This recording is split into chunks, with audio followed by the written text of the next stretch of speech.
Bienvenidos a esta segunda sesión. Hoy tengo el placer de estar acompañada de José María Lasalle. Bienvenido. Bien hallado. Por hacer una breve presentación, es director del Foro de Humanismo Tecnológico, fue secretario de Estado de Cultura, asumió también la Secretaría de Estado de la Sociedad de la Información y la Agenda Digital, es consultor, escritor, profesor, tiene numerosos ensayos y publicaciones académicas, colabora con El País, La Vanguardia, con la SER y con otros medios. Y bueno, y estoy pues, en fin, entusiasmada de que hoy podamos conversar un rato. Vamos a hablar sobre Data Lake. Voy a hacer una breve presentación también de la obra, de este trabajo. Fundamentalmente, esta obra reflexiona sobre la tensión que se produce entre la ansiedad y la esperanza o las expectativas que proporciona precisamente el desarrollo tecnológico. Empezando un poco por el propio título, por Data Lake, es un término informático en el que es, bueno, un almacenamiento, una base de datos que está toda en el mismo plano, en el sentido que no tiene un nivel jerárquico, ¿no? Las cosas se almacenan y no se almacenan por carpetas ni por, no está, es como si fuera un cuarto trastero muy grande en el que todo queda en el mismo plano. ¿Por qué Data Lake? Bueno, lo que yo estoy haciendo aquí en este trabajo, esta piscina de 14 metros por 3 metros, en la que se proyectan los mensajes que recibe a través de el ordenador, que lo tenemos también enfrente, que te pregunta qué es lo que más miedo te da del futuro. Esos mensajes que el espectador puede introducir a una pregunta en la que yo creo que todos alguna vez nos hemos hecho, se traducen a código binario y se proyectan sobre esta gran piscina, que genera una serie de capas, una serie de ecos de ceros y unos, ¿no? En este código binario. A mí me gustaría hablar precisamente de esas pequeñas claves que utilizo, como son precisamente la comunicación, este código binario, el cuerpo como activador del mensaje, la piscina y el eco que produce, el registro, repositorio mundial de miedos, la consecuencia también del tiempo y bueno, incluso comentaré trabajos anteriores. Con José María nos encontramos en muchos lugares. Él en el 2019, puede ser, escribió su libro Ciberleviatán y bueno, creo que conectamos con muchos de los puntos que ahora acabo de introducir y que vamos a ir viendo, yo creo, poco a poco.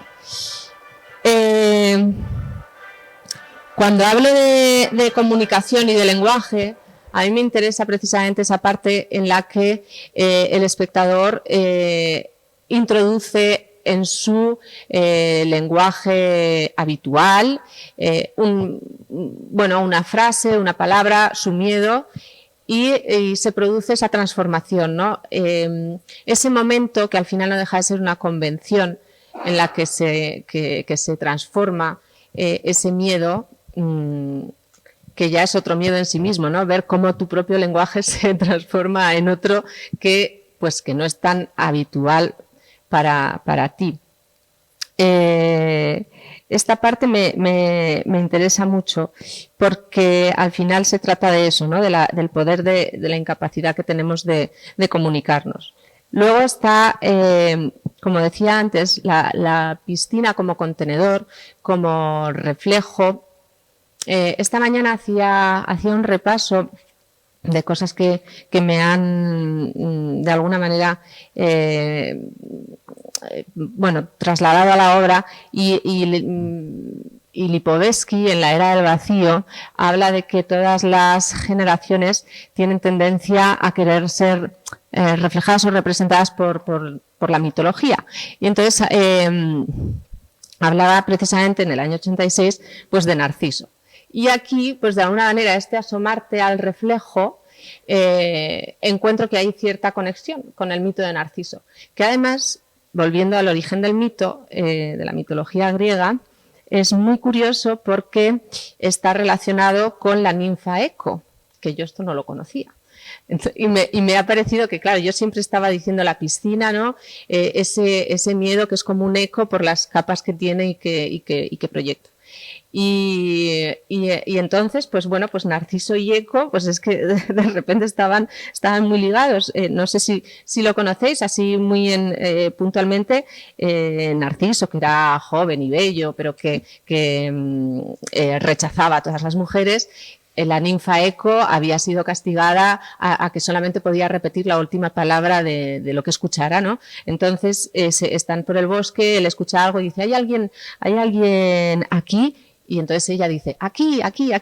Entonces él le dice, ven, y ella pues va con los brazos abiertos, pero él igualmente la rechaza, y Némesis, que era la de la justicia, decide castigarlo con que se pudiera mirar en fin, su reflejo, y él así, pues bueno, pues muere, ¿no? O sea, se tira y ya está. Entonces, bueno, esa íntima relación me parecía como curiosa con la obra.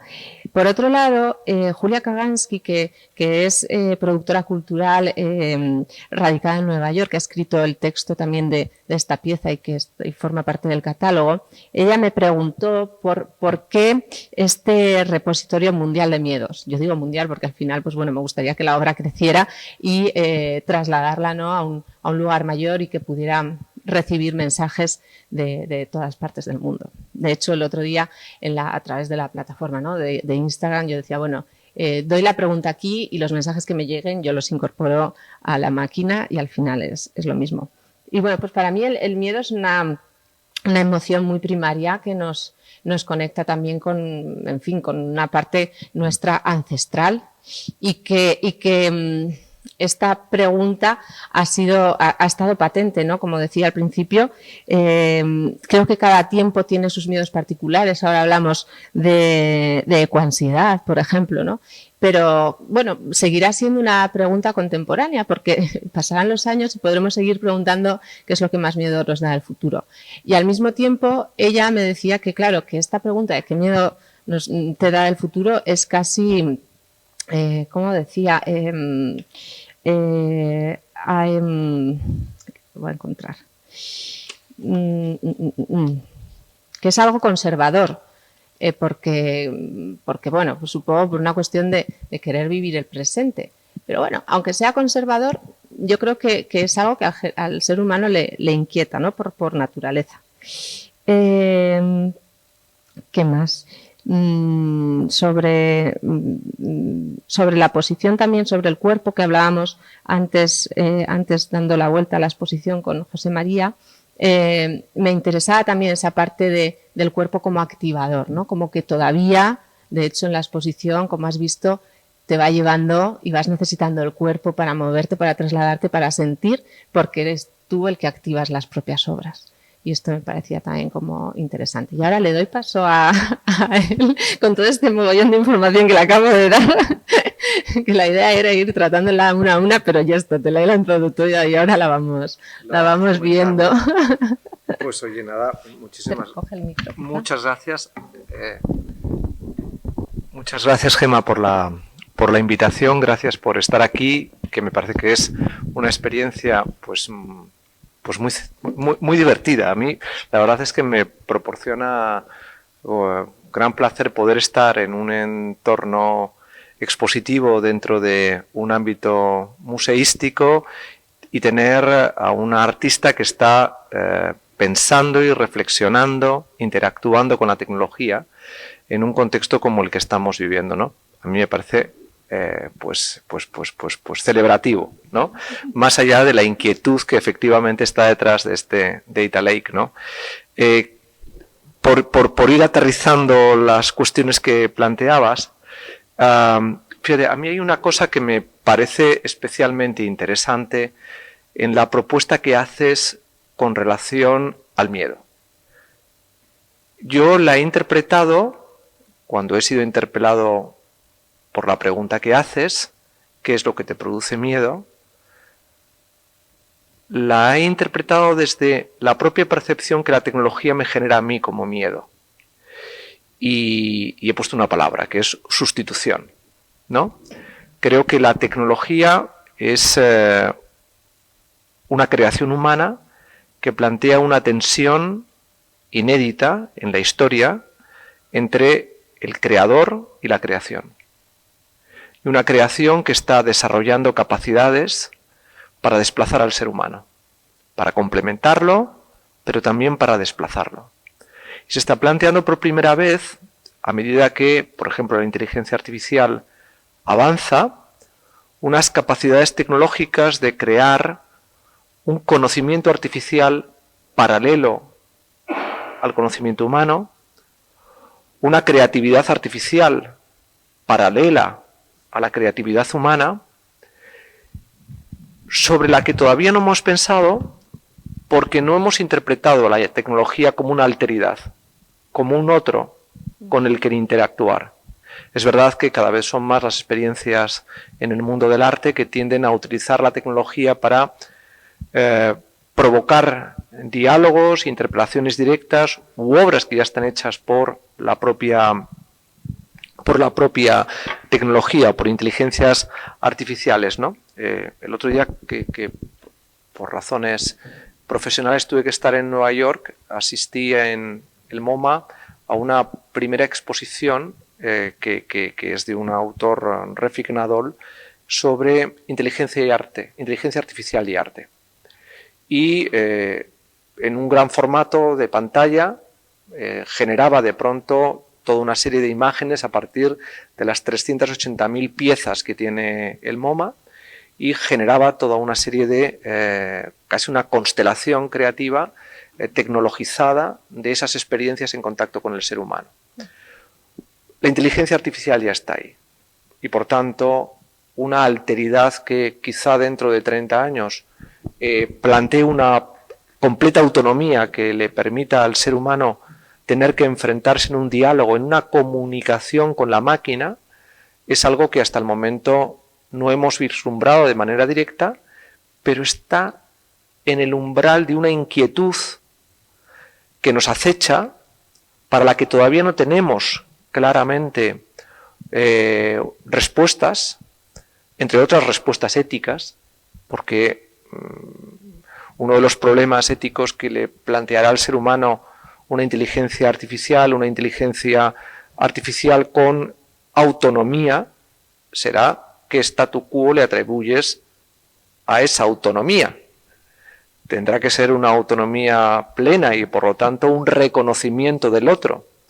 Y es entonces cuando ahí se estará generando una tensión entre creador y criatura muy parecida a la tensión entre el ser humano y su creador en la simbología que míticamente incorpora el Génesis y el Antiguo Testamento, ¿no? En el momento de la expulsión del hombre del paraíso.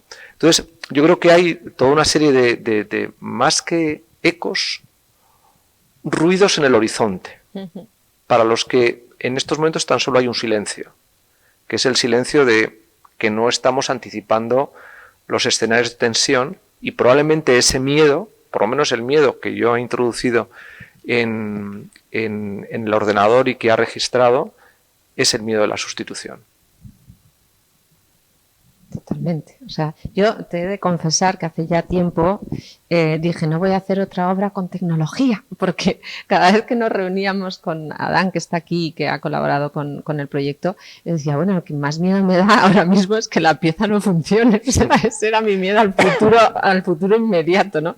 Pero más allá de eso, obviamente, había muchas capas. Claro, aquí en el momento en el que planteas qué es lo que más miedo te da al futuro, se abre una duda y la duda es terrorífica, ¿no? Entonces, esa conexión es la que salta todas las alarmas en el sentido en el sentido de que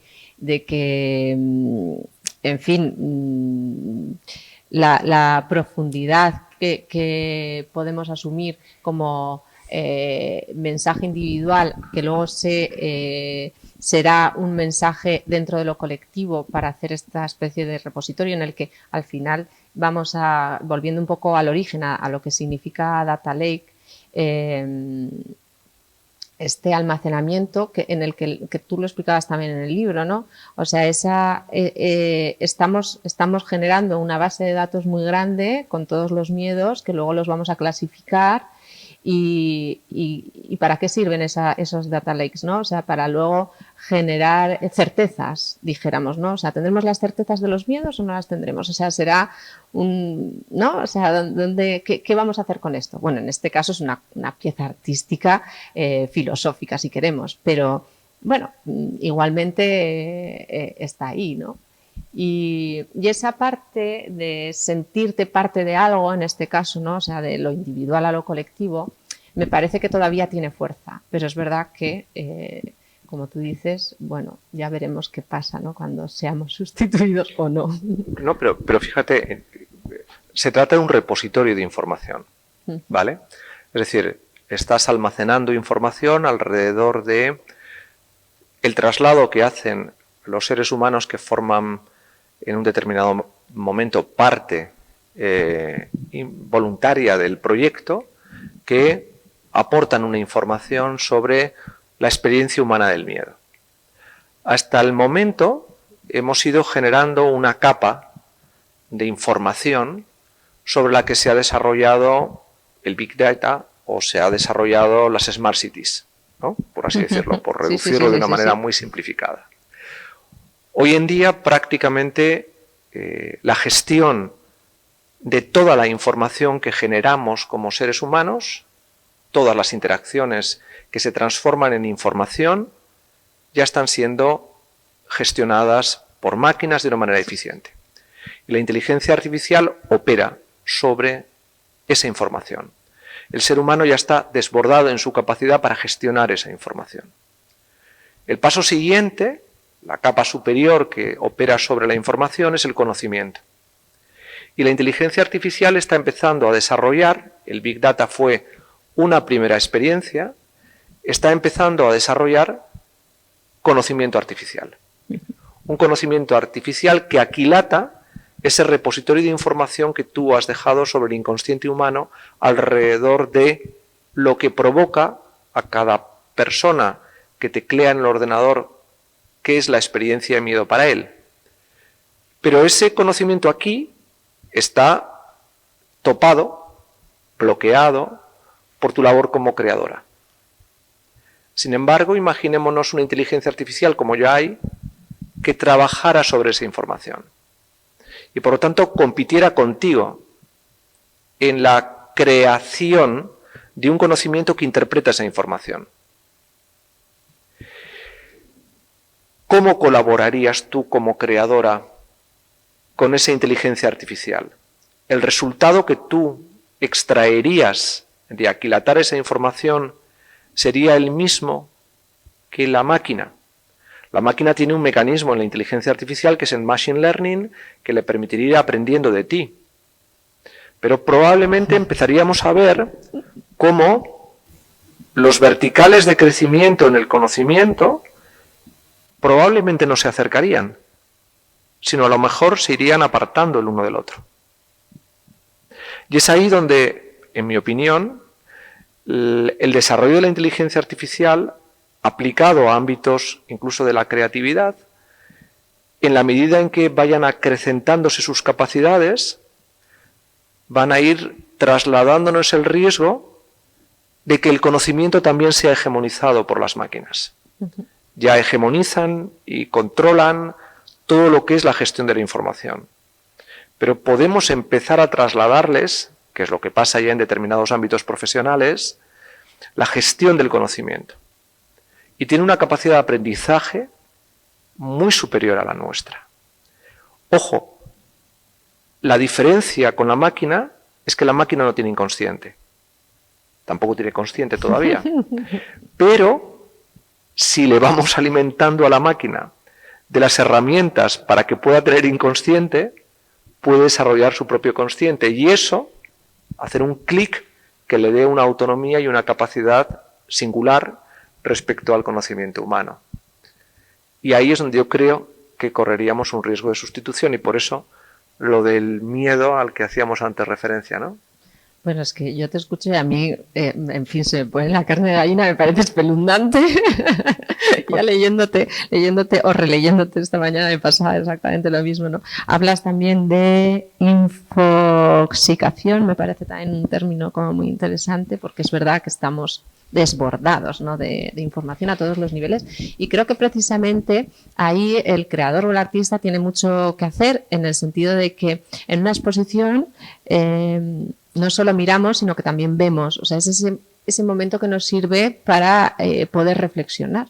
Porque, claro, estamos tan desbordados de imágenes, de información, que todo pasa, ¿no? Entonces, ¿cómo capturar ese momento, ¿no? De decir, bueno, o sea, ¿qué hacer para que realmente las obras no sean una imagen más que pasen por delante de ti? O sea, ahí me interesa esa parte de decir, bueno, o sea, de lucha contra precisamente la máquina, ¿no? O sea, esa capacidad que el ser humano todavía tiene, ¿no? De generar otro tipo de pues no lo sé, pues de emociones. Ahí creo que tenemos que seguir ganando de alguna manera, ¿no?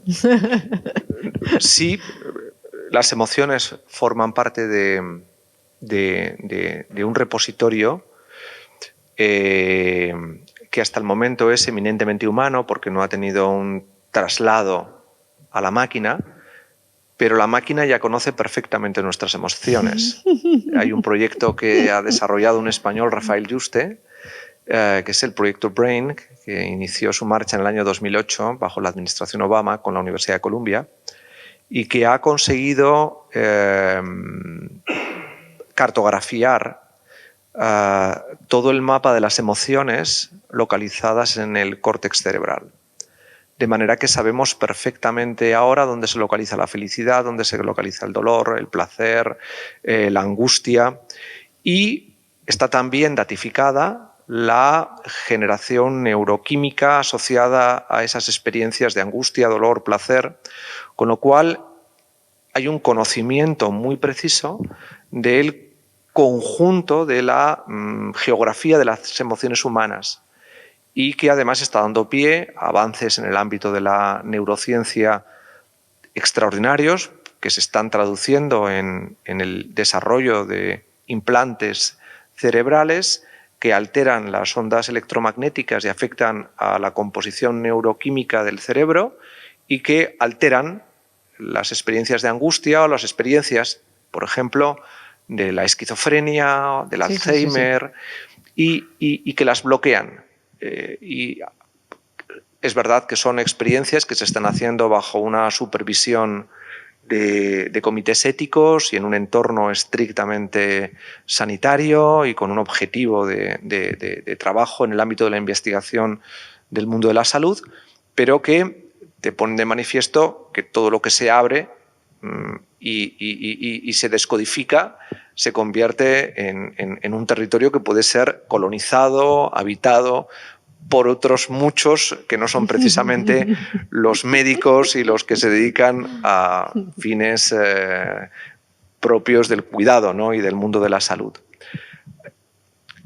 Las emociones, efectivamente, son humanas, pero ya son conocidas por las máquinas.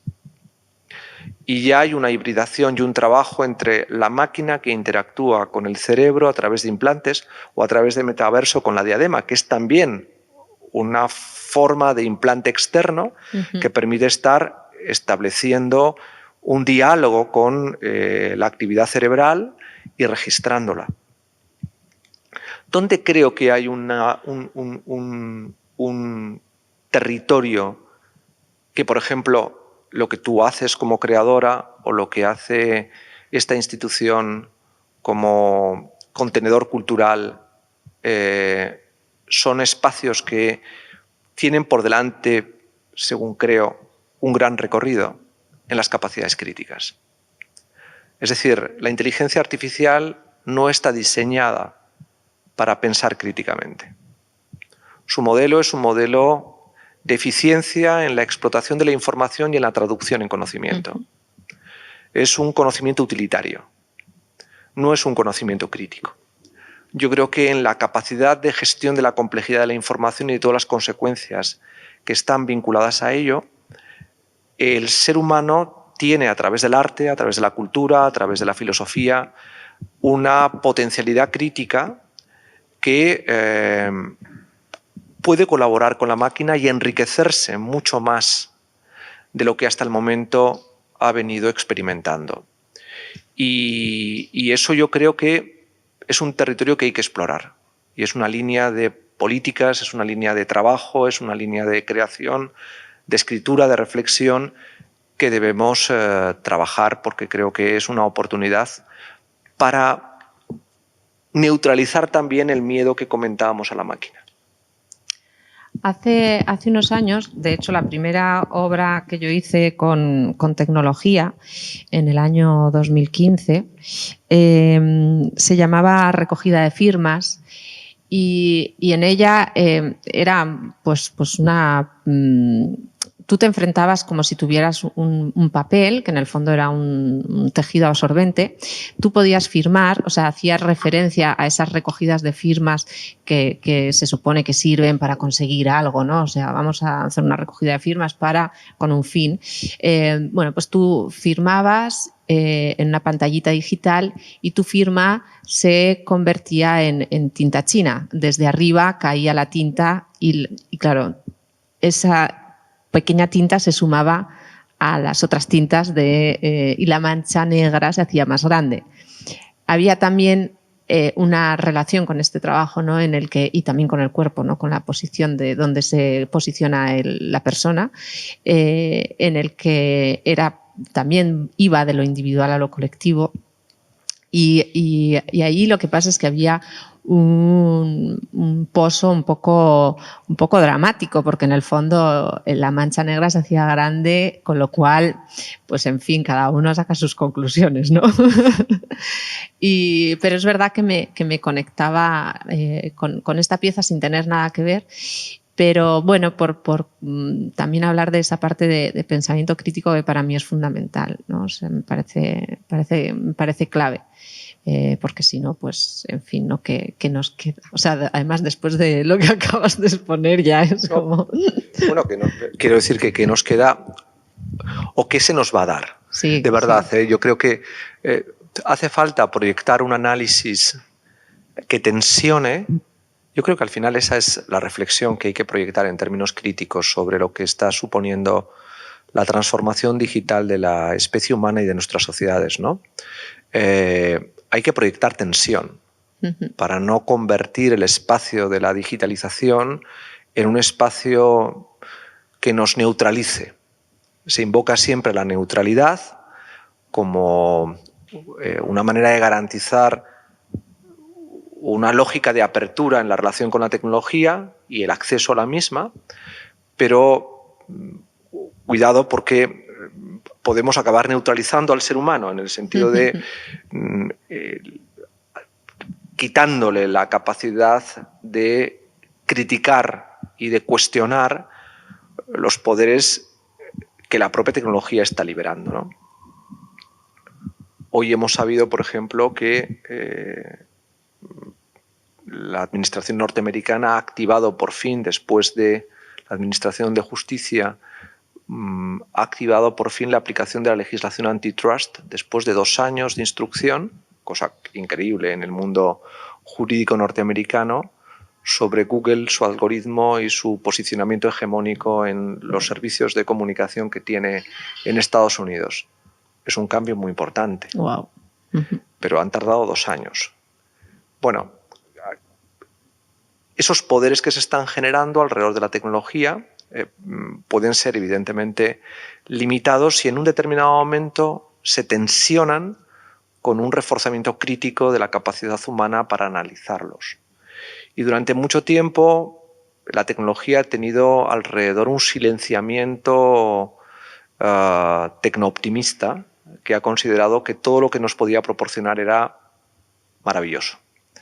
Y no, ha generado más desigualdad, ha generado formas de represión, de condicionamiento conductual, en fin, de estructuras de vigilancia inquietantes, pero podemos seguirle dando la vuelta, porque al final la tecnología también nos comunica con la imaginación.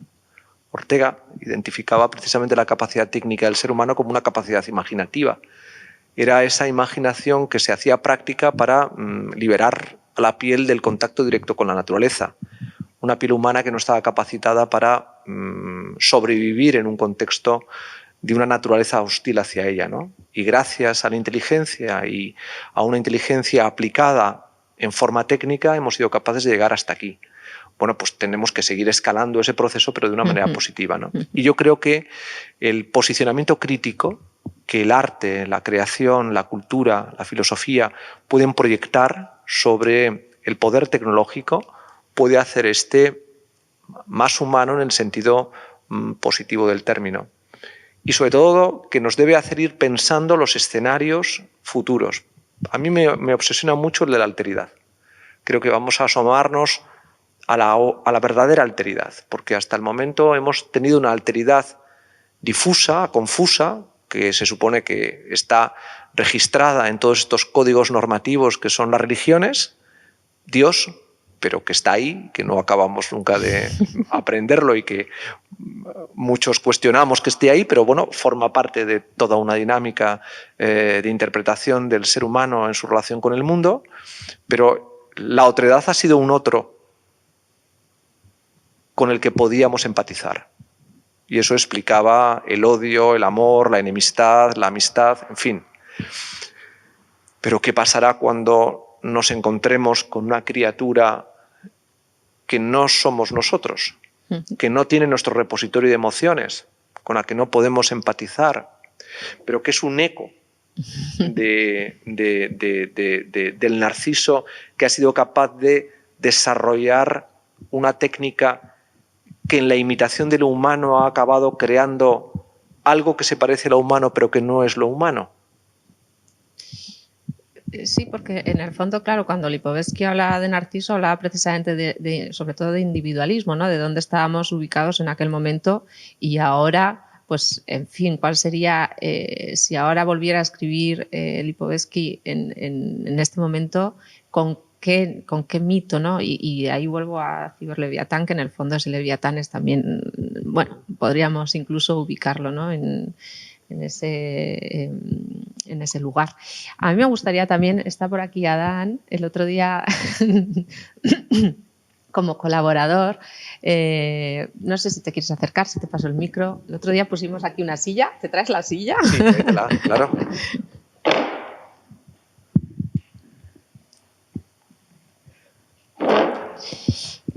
A mí, en fin, para mí este proyecto, una de las diferencias a otros anteriores ha sido sobre todo que he tenido muchas colaboraciones, porque obviamente pues yo de tecnología me inquieta más que otra cosa, tenemos una relación así un poco amor-odio y con él yo lo escuchaba hablar a él y a Néstor Bizalde, que también me colaboró en la parte de videomapping, y a mí, claro, parecía que hablaban otro idioma.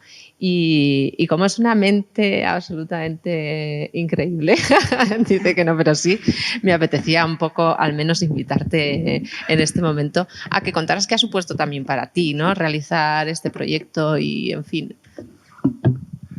Bueno, pues en primer lugar he compartido, aunque no lo pareciera y mostrara mucha seguridad, ese pánico a que el día de la inauguración algo digital y electrónico no funcionara, porque entonces el concepto y todo lo demás pues se venía abajo. Pero en algo muy humano que las máquinas quizás no tienen, pues he mostrado una seguridad que ha ayudado a que lleve a buen puerto.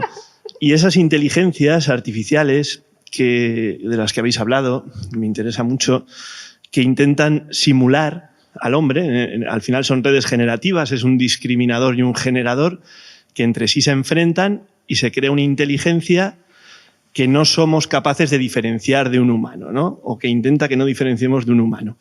En parte, algo que a mí me tranquiliza y que tiene que ver con esto es que la forma en lo digital de almacenar información es un disco, es un elemento donde está vacío o está lleno. Es un 1 o un 0.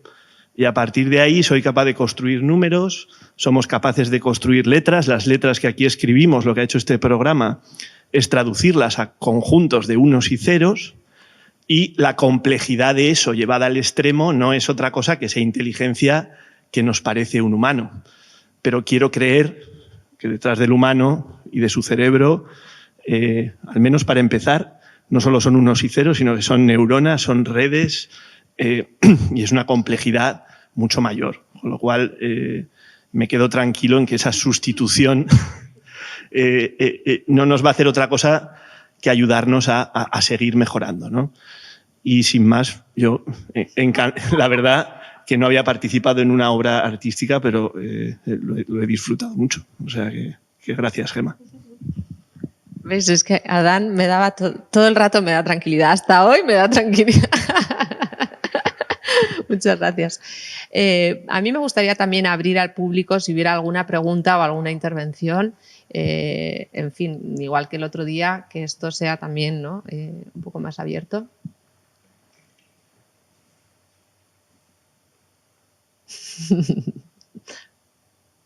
No.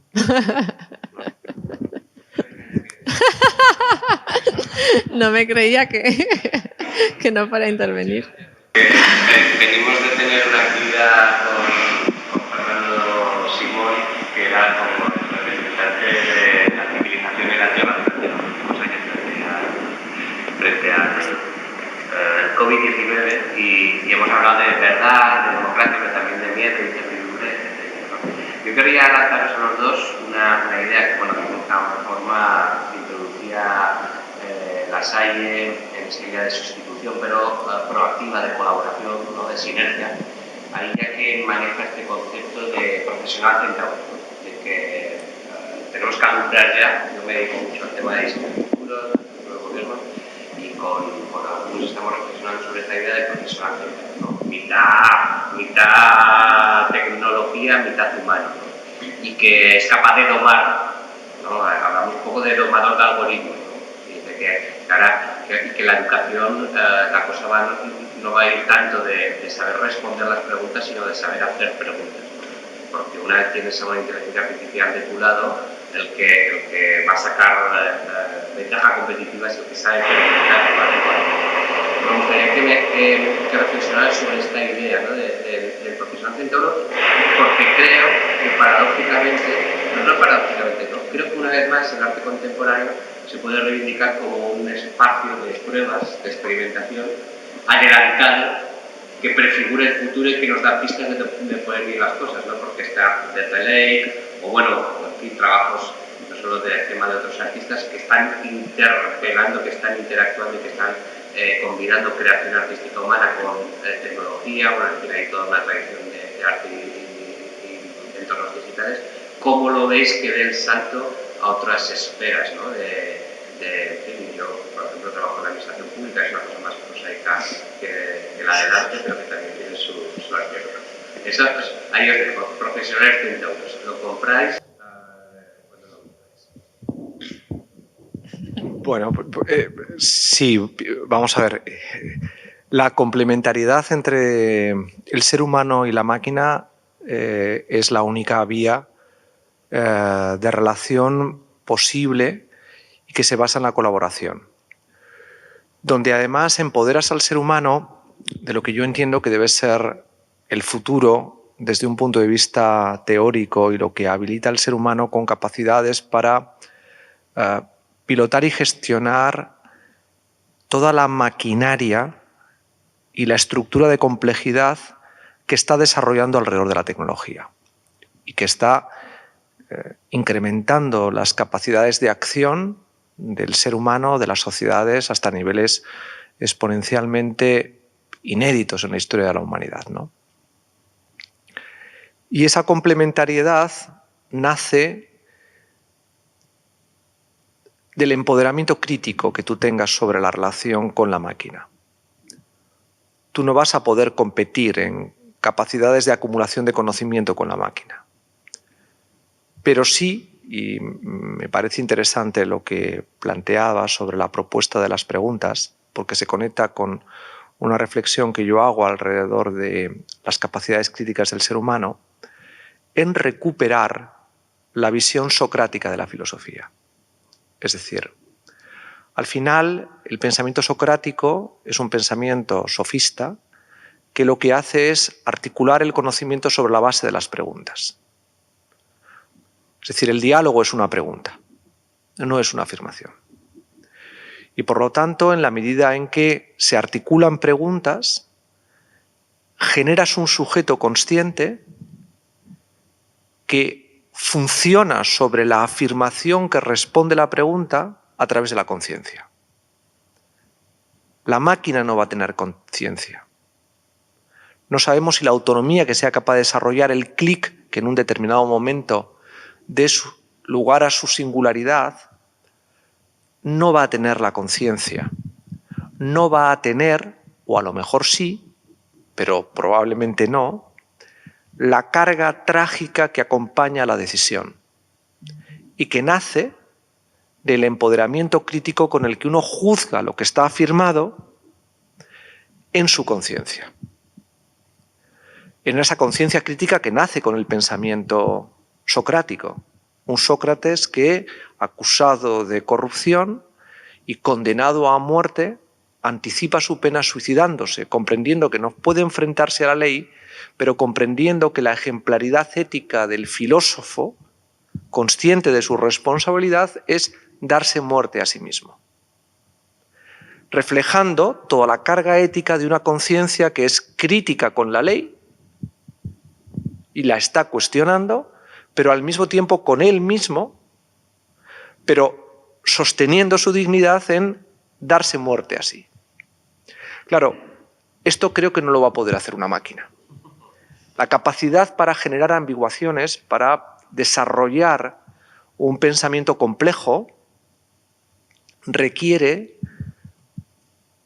entender la paradoja de la complejidad, de estar incorporando conocimientos muy heterogéneos, que están en tensión y en conflicto, que tienen capas y niveles distintos, pero que solo una mente muy generalista, muy crítica y muy experimentada por la propia vida que ha puesto en relación todas esas paradojas, puede dirigir a la máquina en las respuestas que él le plantee. Y ahí es donde está la complementariedad.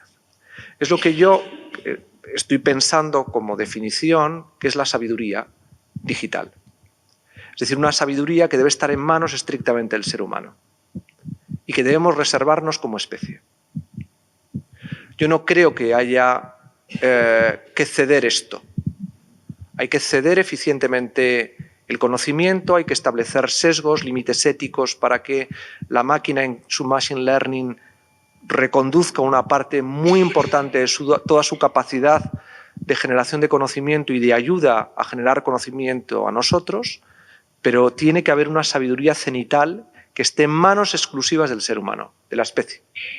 Y ese debe ser un derecho colectivo, no individual, porque tiene que ser para gestionar las inmensas capacidades que vamos a liberar tecnológicamente, tiene que ser una inteligencia colectiva. Tiene que ser una sabiduría colectiva. Y tenemos, por tanto, que perfeccionar nuestros mecanismos de red, de funcionamiento colaborativo de las inteligencias humanas. Y ese yo creo que es el trabajo que tiene el ser humano en los próximos 100 años, porque no olvidemos que a partir del año 2050 es muy probable que ya tengamos una inteligencia artificial general, singularizada, y por lo tanto tengamos una máquina que empezará a competir directamente con nuestra inteligencia. Y hay que reservarse un ámbito que nos preserve como especie. Porque si no, la máquina va a interpretar en su vertical de búsqueda de eficiencia, y esto está en 2001, una odisea del espacio, el comportamiento ineficiente de un pensamiento crítico que puede cuestionar una determinada decisión te hace sustituible. y por lo tanto la máquina toma la decisión de acabar con el ser humano. Hay que enfrentarse a ese tipo de realidades porque son posibles. O sea, los cambios que vamos a experimentar en los próximos años nos van a llevar a situaciones en las que creo que hay una oportunidad enorme para el pensamiento crítico y para la filosofía. Por eso me preocupa muchísimo que hayamos sido capaces de desterrar la filosofía de los ámbitos de formación y de convertir realmente a las humanidades en un transversal que acompañe toda la formación universitaria, académica, educativa de los niños hasta que lleguen a la edad adulta. O sea, es fundamental. Sí. No solamente nos acaba de decir María que las máquinas ya empiezan a entender nuestros miedos, nuestras emociones, pero las máquinas no sienten miedo. A mí me gustaría saber qué miedos hay en esa piscina o aún no están. Mira, justamente iba a hablar de esto ahora mismo. Yo activé esta pieza, quería activarla introduciendo yo esa primera frase y la frase que introduje fue precisamente la de Donna Haraway. Nuestras máquinas están terriblemente vivas y nosotros terriblemente inertes. Y efectivamente, ahora hay una parte también de responsabilidad, ¿no? ¿Qué hacer con esos mensajes? O sea, porque ahora está el misterio de qué mensajes hay descubrir, ¿no? Qué mensajes han introducido los espectadores y qué hacer incluso con ellos. O sea, hay una parte que crecerá del proyecto que ni siquiera la tengo todavía bien definida. Tengo varias ideas por ahí por el camino y que además me gusta, ¿no? El haber hecho la obra y que vaya a tener una segunda parte, dijéramos, o que vaya a crecer de alguna otra manera, que seguramente lo hará en formato pues más incluso pues no sé si virtual, en el sentido de que veremos si generamos precisamente ese data lake real infinito, ¿no? En el que tú puedas acceder a toda esa base de ceros y unos que son todos los mensajes recopilados, o veremos también cuáles han sido las coincidencias en los miedos. O sea, empezaremos precisamente a analizar esa información. O sea, de momento es simplemente información, pero vamos a ver a dónde nos lleva, ¿no? O sea, vamos a indicarle a precisamente a esta parte de inteligencia artificial que queremos, ¿no? O sea, esos parámetros en los que nos va a descubrir qué es lo que ha pasado. Y ahí está de momento. Tengo referencia de algunos que son los únicos que, como decía el otro día, yo había lanzado en las redes sociales la pregunta diciendo que la respuesta yo la introduciría aquí, y esas son las pocas respuestas que yo he tenido conocimiento, más la de la Salle, que la ha compartido con todos nosotros. Pero sí que me parecía como bonito que el proyecto, pues en fin, estuviera vivo, porque al final lo decía al principio, o sea, es una pregunta que va a seguir siendo una pregunta contemporánea, o sea, da igual dentro de 10 años, ¿no? Porque yo creo que al final, pues efectivamente, el miedo o la duda estará ahí. Con Julia Kagansky también decía en una entrevista que tuvimos ella y yo, yo no sé, a esto que le respondía de que si tuviéramos la certeza de todo, nuestro statu quo sería una línea recta inamovible. O sea, al final, quiero decir, ¿no? ¿Qué sentido tendría ese querer cambiar lo establecido? Y ¿tenéis más preguntas? ¿No? No sé cómo vamos. Claro, sí, por eso estaba ahora viendo un poco la hora. Tienes margen. Pero sería interesante, fíjate, ahora que estabas planteando esto y te lo comentaba antes, que tú vas a operar sobre todo ese repositorio de información volcando una creatividad que va a sacar unas conclusiones humanas. Pero si introdujeras una inteligencia artificial para extraer sus propias conclusiones, sería interesante. Eso es lo que te estaba diciendo, que puede ser que lleguemos a esa bipolaridad, ¿no? Sería interesante contrastarla. En ti hay una capacidad de empatía con las emociones que no hay en la máquina, en la inteligencia artificial todavía, ¿no? pero también depende de los sesgos que tú introdujeras en la inteligencia artificial, ¿no? La verdad es que es un... Sí, es... Bueno, es una de las tensiones del mundo contemporáneo, ¿no? O sea, ahora mismo yo creo que uno de los problemas, si no el problema fundamental, es que estamos llevando a cabo la transformación digital de nuestras sociedades.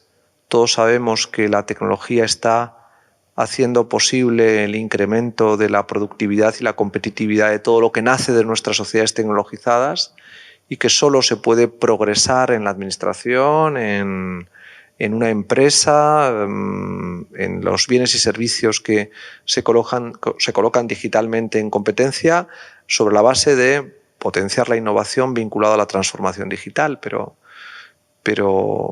eso no se traduce, por ejemplo, de una manera directa en una mejora salarial de los que están trabajando con tecnología en una empresa, sino que todo lo contrario.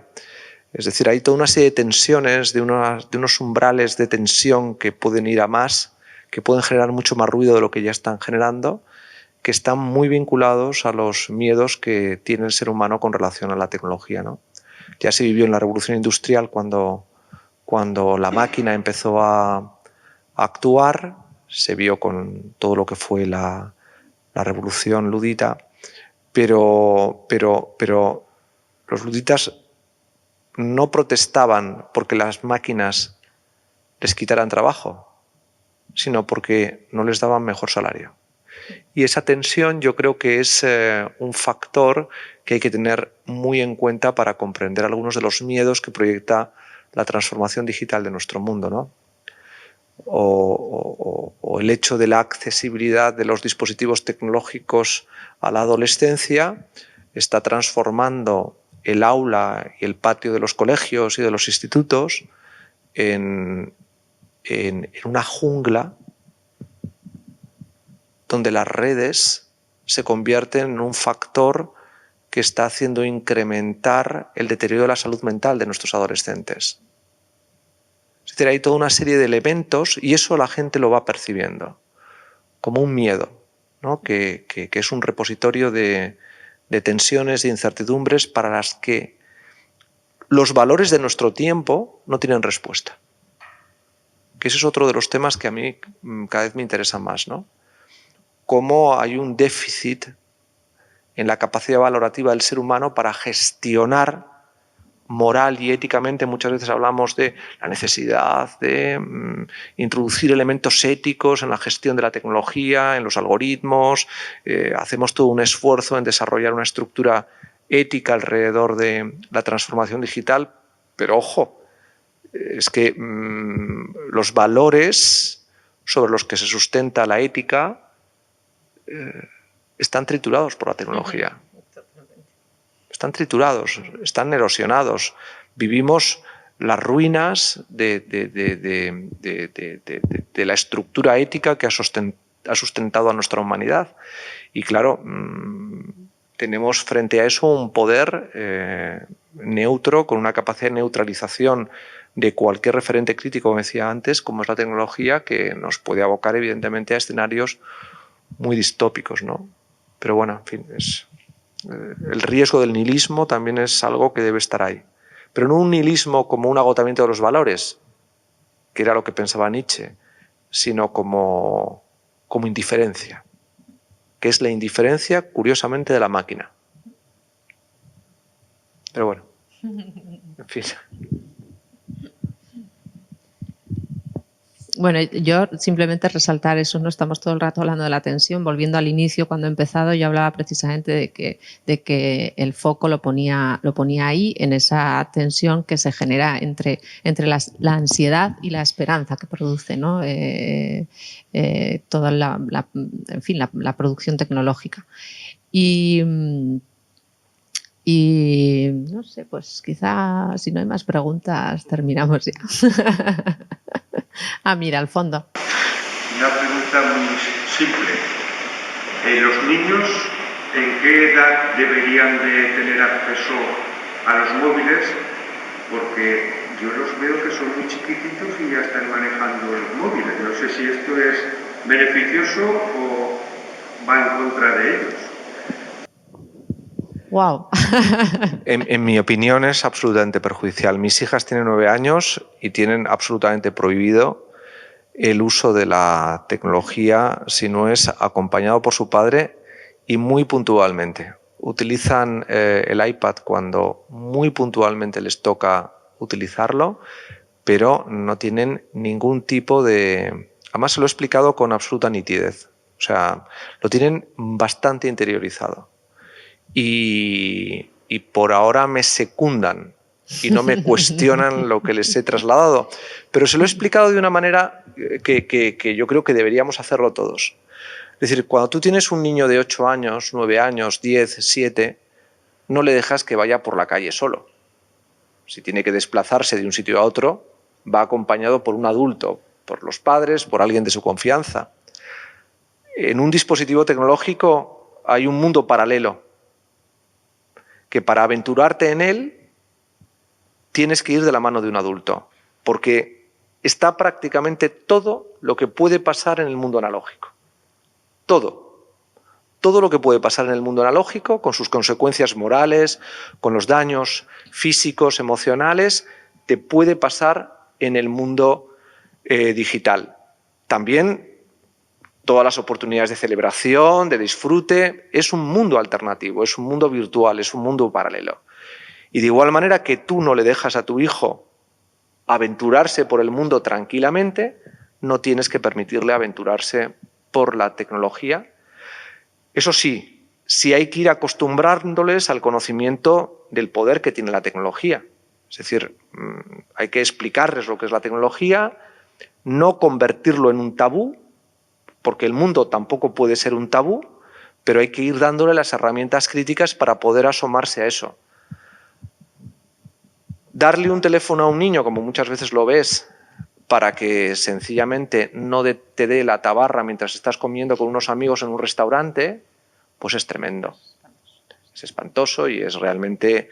Amén de que todo el diseño tecnológico que está en un dispositivo digital está concebido para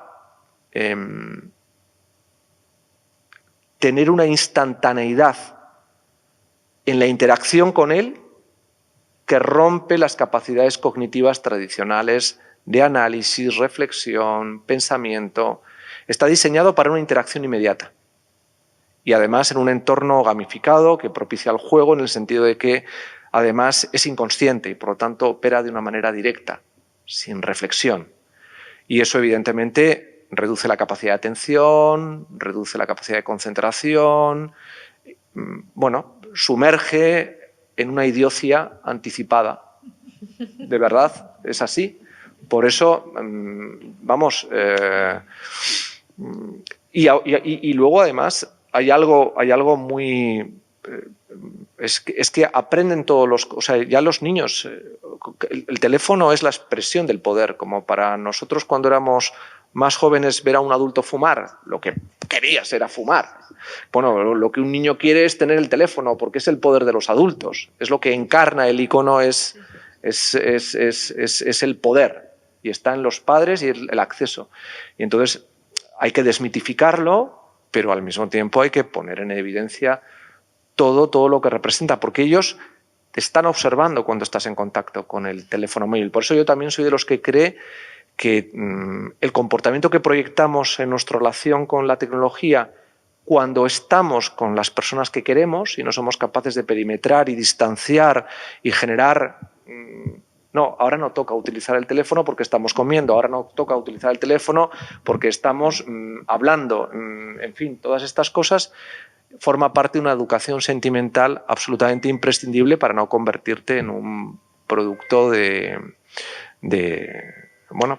la carne de cañón que va a tener la tecnología en los próximos años, ¿no? Sí, sí. Vamos. Sí, estoy totalmente de acuerdo. Hay otra pregunta por aquí. Yo quería preguntar, ¿y qué pasa con el arte? O sea, la tecnología, las máquinas y el arte. Pues ahí empieza a haber o hay ya como una invasión.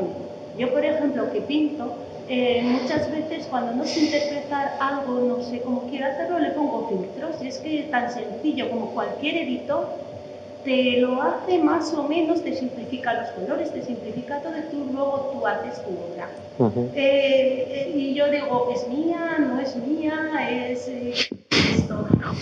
Y, por ejemplo, tengo una hija que está estudiando diseño de moda y, claro, tiene la NASA en casa, o sea, necesita muchísimos aparatos, ordenadores, máquinas, o sea, y también me parece que está su arte muy tecnologizado. Sí, sí. Entonces quería saber qué pensáis en este intrusismo, esa ayuda, qué tienen de artístico las máquinas, qué tiene de artístico real la tecnología y qué nos va a quitar en el futuro o nos va a dar. Bueno, desde luego es una herramienta, o sea, hay que saber utilizarla y en fin, sin tener miedo a perder esa autoridad sobre tu propia obra, ¿no? O sea, tú estás creando una obra y luego, pues bueno, estás haciendo uso de una herramienta. No significa que porque le hayas puesto un filtro deja de ser. Bueno, o sea, quiero decir, antes hacías una veladura, pues la hacías de manera física, ¿no? Ahora la haces de manera digital.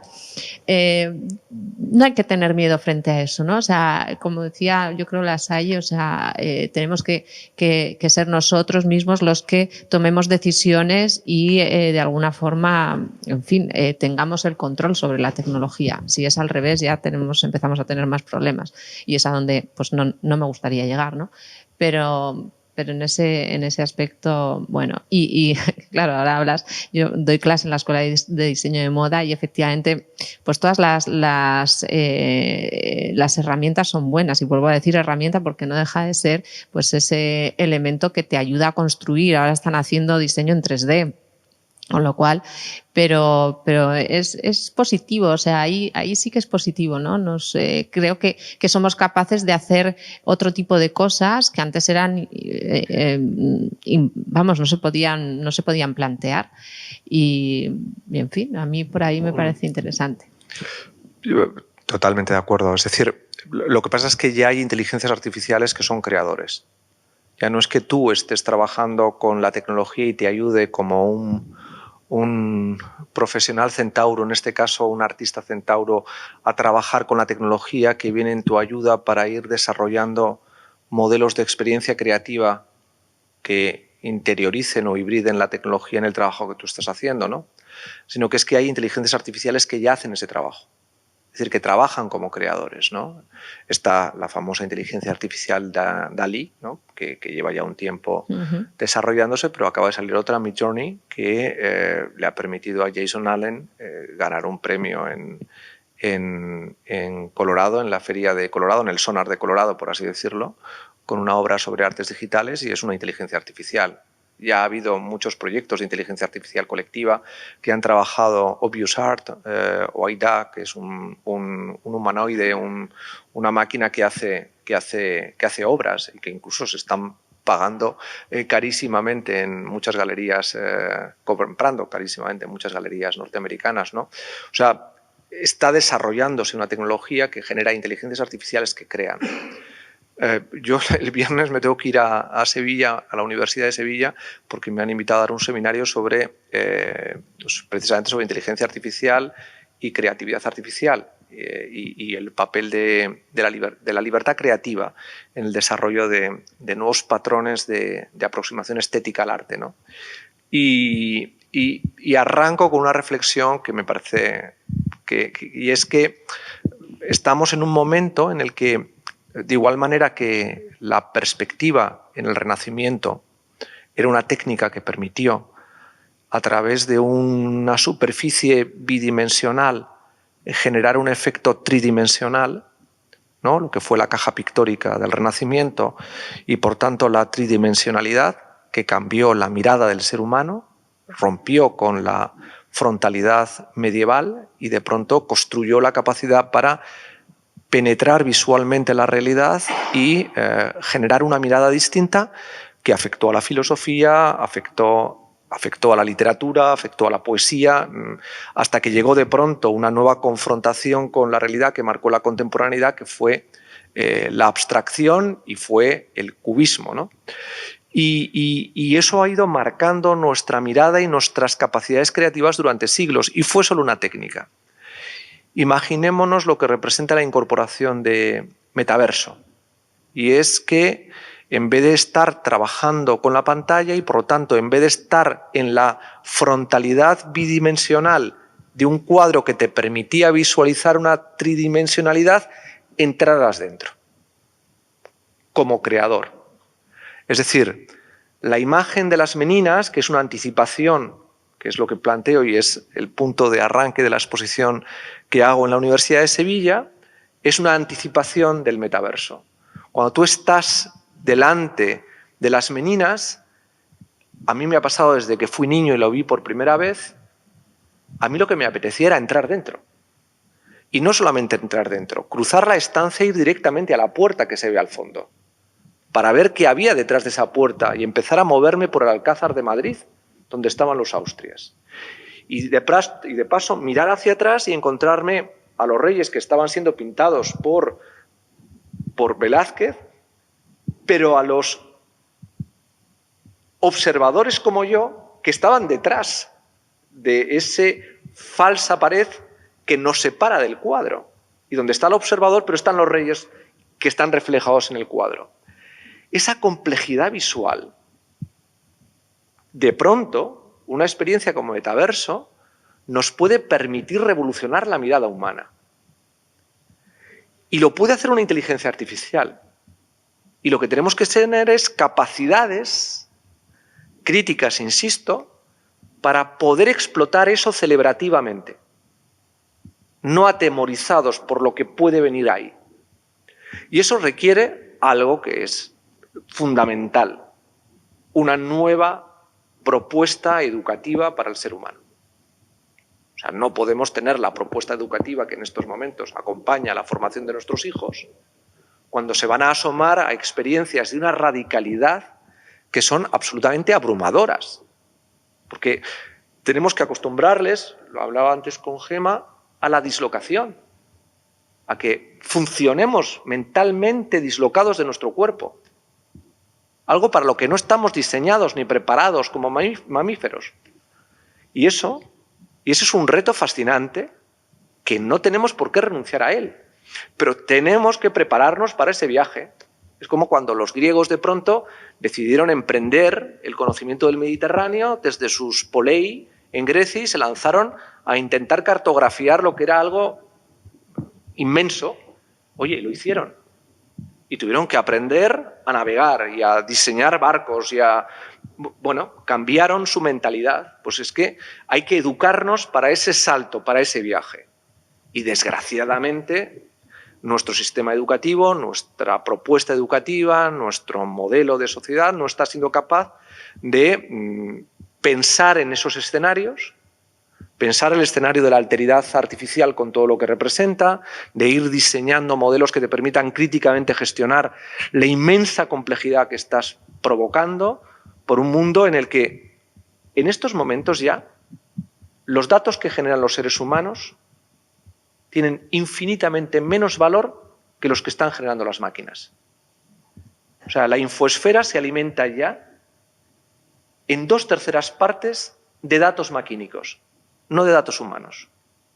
Tiene mucho más valor económico el dato que genera el motor Rolls-Royce de un Airbus que el dato de alguien que va en el vuelo conectado con el wifi interactuando con alguien. En términos de valor económico, procesable dentro de lo que representa la infoesfera.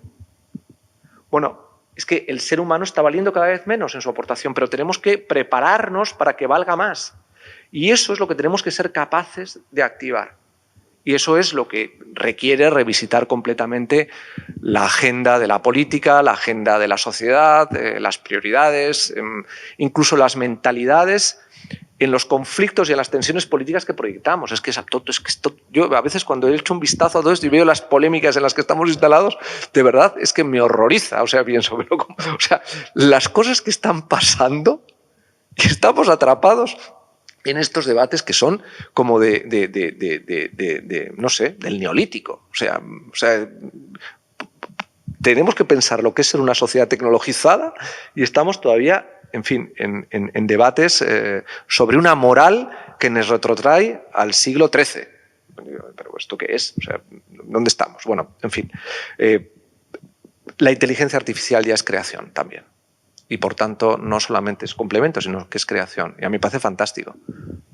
Fantástico, la verdad. Bueno, pues vamos a terminar aquí, que La Salle se nos tiene que volver a Madrid en breve. Muchísimas gracias a todos por acompañarnos.